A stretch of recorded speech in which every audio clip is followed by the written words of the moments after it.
It's a time of year we need to harden your plants, and if you don't, bad things could happen to them. Here with advice, Shari Petrucci from the Western Massachusetts Mass Gardener Association. Thank you so much for joining us today. Hi, how are you? I'm doing great, and you have a great contraption here. So take us through, what is hardening of the seeds? Hardening off of the plants when you think they're ready to be planted outside. You can't just take them from indoors to outdoors. It'll shock them. It'll shock them and then slow down.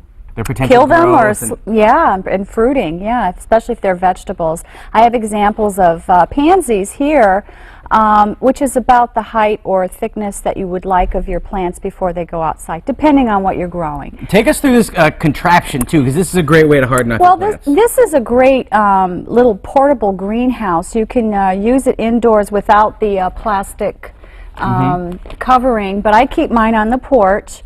And it protects it from too much wind, and if it's still really cold outside, I can roll down the front and it has a greenhouse effect. It warms up inside, but we're more concerned with the nighttime warmth temperatures than the daytime ones, so that's why you want to, if you don't have something like this, you can just set your trays outside and for a couple hours at a time each day, and then bring them back in, but that's a lot of work.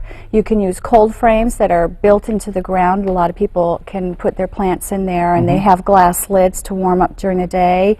They open the lids, but at night they close them so they stay warm. They're excellent, and I get quite a bit of produce out of just this size here. Really? Yeah, there's some that are floor models that are very high.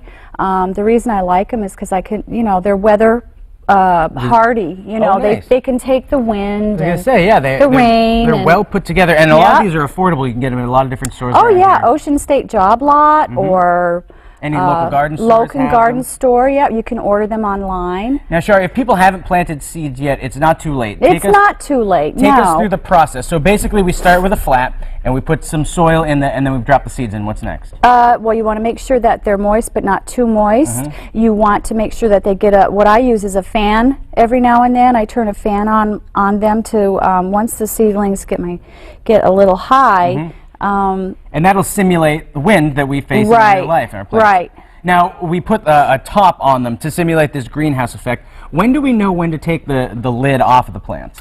Well, we go by growing degree days, and that will be on another episode that I'm going to teach everybody about growing degree days. But you want the average temperature, usually for most vegetables, to be at least 40 degrees average, over the night. Consistently. Some things like basil, you'd probably want to be a little higher, like 50 degrees average at night. So, you start that warmer. But some crops like to go outside right away, like celery, salads, sprouts, parsley. Parsley loves the cold, so you can even direct sow those. And if you have questions about this, online, you can always talk to someone at a garden center.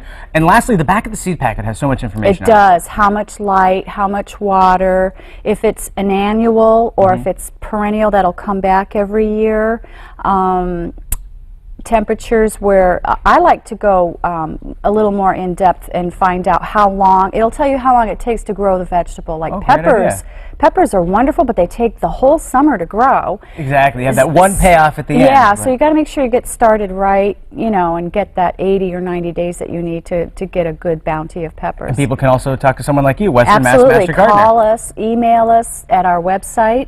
Absolutely. Very cool. Shari, thank you so much for stopping by. And if you want more gardening tips, we do stuff like this every week. Visit us online, mymassappeal.com. Yep. Thanks.